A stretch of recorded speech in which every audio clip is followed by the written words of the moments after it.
Donovan.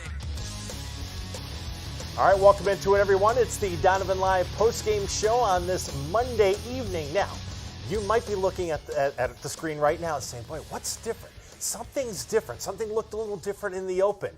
Yes, because we, Jim Donovan, have a sponsor. Welcome to my dear friend Mike LaMarca and the great people at Master Pizza. Oh, yeah. This is the Donovan Live postgame show. It is brought to you by Master Pizza.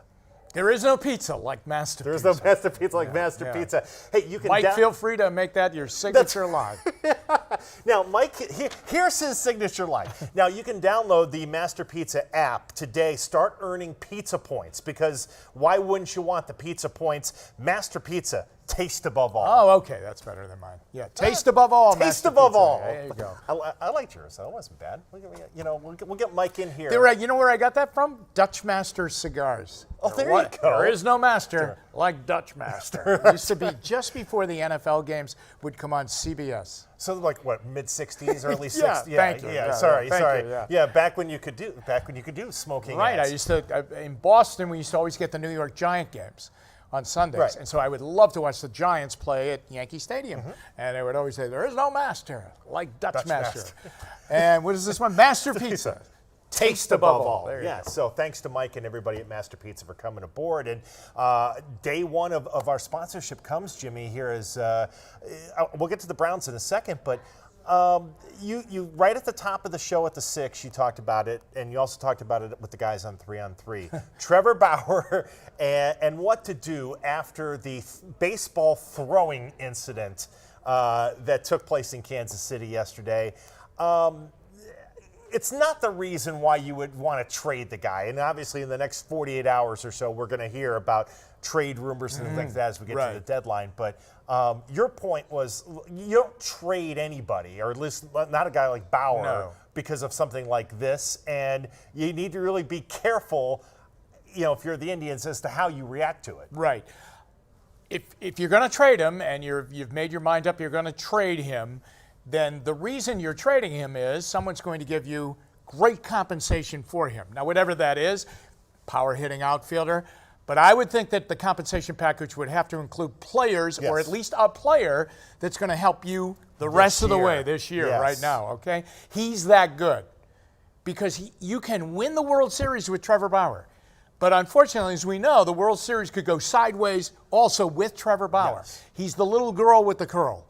I mean, when she's good, she's very good, and when she's bad, she's very bad. And yesterday, he was very, very bad. There's no doubt about it.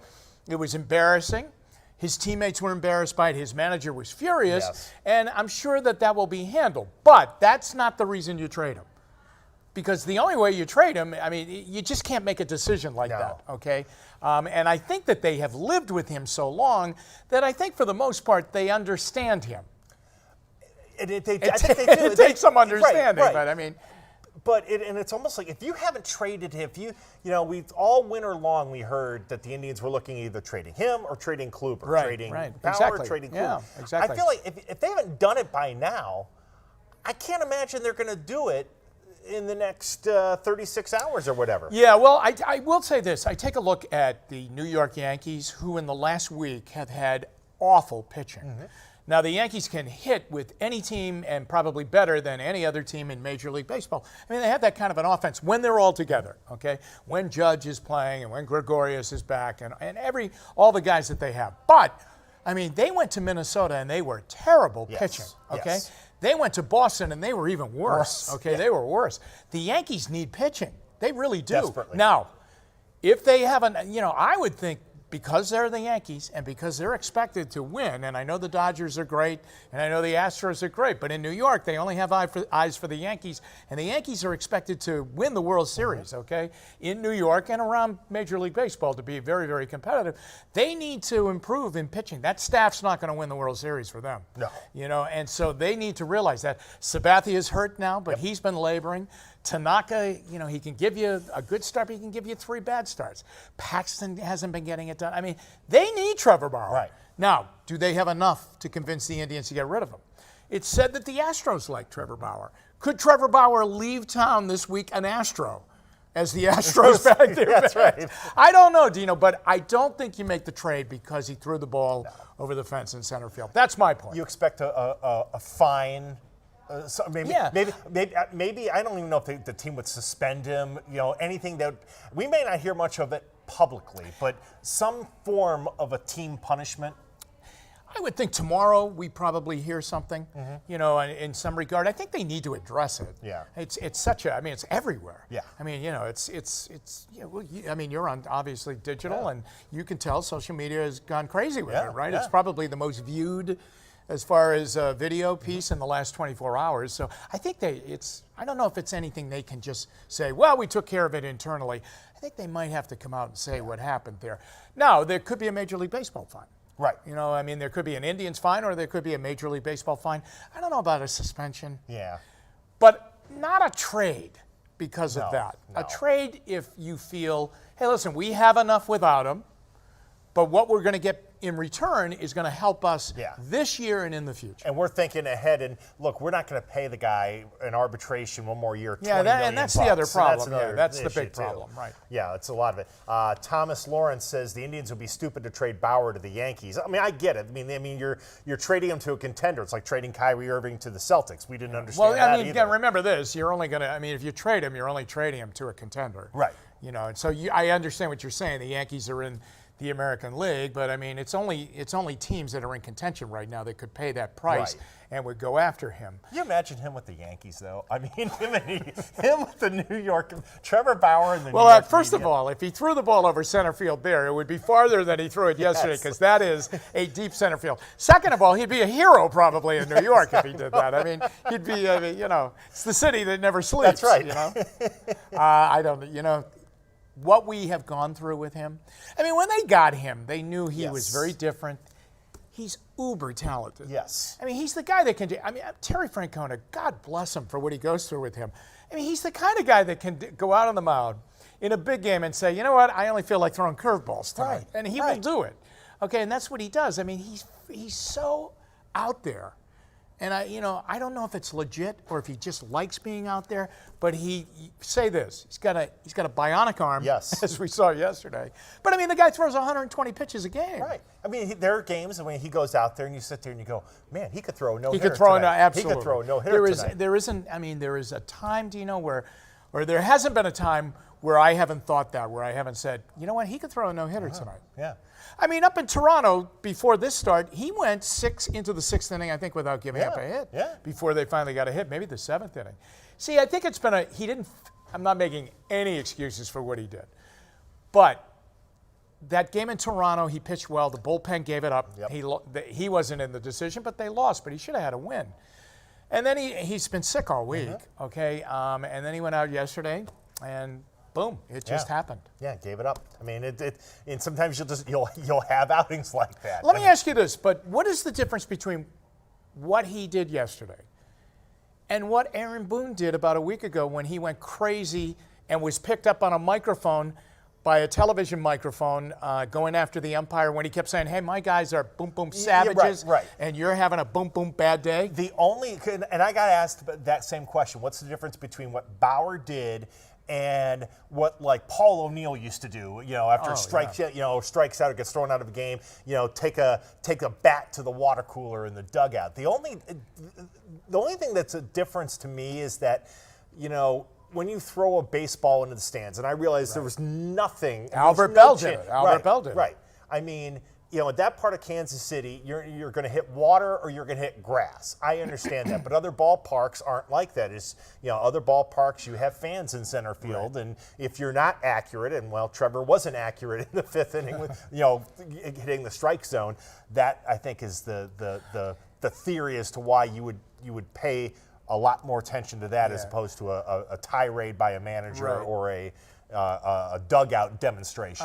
Well, let's go back to Baker Mayfield, what he said about Duke Johnson when Duke Johnson had the mini camp press conference about he wanted to be traded, and then Baker said what he said about Duke Johnson. And there was a story then that came out that said there were a lot of Browns veterans that were upset with Mayfield that he threw his teammate under the bus. And they said, well, the way this has to be handled is it has to be adjudicated inside the Browns locker room. Right. And I think this has to be, in some ways, adjudicated inside the Indians clubhouse, because there were a lot of players, there were 8 of them anyway, out on the field yesterday that were, I think, disgusted by what he did yesterday. Yeah. And it took the air out of their balloon yesterday. I mean, they've been the best team in baseball since the 1st of June. Essentially, and certainly since the middle of end of June, before the All-Star break, they've been playing better than anybody in the game. And you're right; it takes something like that takes the air out of everything you're doing. Yeah, so I think it has to be handled inside their clubhouse, and maybe it was handled inside the clubhouse yesterday. I know he apologized in a lengthy apology. It seemed to be from the heart. When it came, it needed to be done. It was done. I don't know if it's continued on the plane, if it has to be readdressed tomorrow when they get in the clubhouse. They have a big series, and they are in it right now. This is their proving point for the next month. Yeah, I mean, they're right in the wild. Obviously, they're way ahead now in the wild card chase, and they're right in there for the division. Right. I mean, they've got everything they want, in their grasp. So how they handled this little hurdle will be interesting. Before we get out of here, a couple thoughts from training camp today. The 5th day, not a great day. Yeah. They were their 3rd day. It's like a dog day. It was, yeah. Their 3rd day in a row. Their 3rd day in a row in pads. They got through it. It wasn't pretty. It was a great day for Myles Garrett. He looked great. Nick Chubb is a great player. I love Nick Chubb. He's just a great player. His work ethic is, and a lot of them have good work ethics. I mean, Mayfield's got a great work ethic. I mean, a lot of them, and I'm shortchanging others, but nobody has the work ethic Nick Chubb does. Yeah. I mean, he just runs hard on every play. I hold my breath sometimes because I know he had a bad knee injury early in his Georgia career, and I just want him to make it through. That's the one area right now as far as depth. They have a problem at running back because of injuries. Yeah. No Kareem Hunt, no Duke Johnson. Trayvon Gray is out injured, and so they're kind of shorthanded in the running back, and Nick Chubb never takes a rep off. Right. It's not like they can say, hey, Nick, take this one off. He won't accept that. But I think they need a day off, and they get it tomorrow. Here's the other thing. People are concerned out there, and they're concerned because they expect Baker Mayfield to throw a touchdown pass on every play. Throw. Yeah. Well, first of all, that's not going to happen. And second of all, he'll be fine. And third of all, the Browns defense is really good. Yeah. And they are really ahead of the Browns offense right now. And it goes back to what you told me, though, on the show last week, is that the Browns are going to be, foundationally on their offense, it's going to start with Nick Chubb. More so than Baker Mayfield or Odell Beckham or Jarvis Landry or David Njoku. It's not that those guys I just didn't mention aren't important. I mean, Beckham's a superstar. But this offense is going to be predicated by its ability to run the football with Nick Chubb effectively. Yes, that's right. Their plan is to be ahead at the end of the game and to run the game out and the clock out with Nick Chubb, not throwing slants. Right. Okay, they want to be ahead. And how they get there is probably a lot of Chubb and a lot of Mayfield and a lot of the guys you mentioned in the passing game.